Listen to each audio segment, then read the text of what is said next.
Hey everyone, trying to choose between Bookstack and Notion for organizing your work or personal projects? Let's break them down fast and see which one's right for you.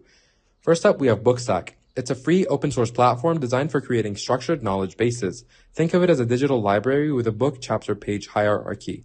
It's self-hosted so you can control data, and it's perfect for teams needing a wiki-like system for documentation. Features include markdown editing, granular permissions, and multilingual support, but it lacks native integrations and can be tricky to set up if you're not tech savvy. Now we have Notion. It's a cloud-based all-in-one productivity tool for teams and individuals. Notion combines notes, tasks, databases, and project management with a sleek, customizable interface. Drag and drop templates, Kanban boards, and third-party integrations like Slack make it super versatile. However, it has a steeper learning curve and premium plans can get pricey for larger teams. So, how do they compare? Bookstack shines for technical teams needing a secure self-hosted wiki for documentation. Think developers or IT crews.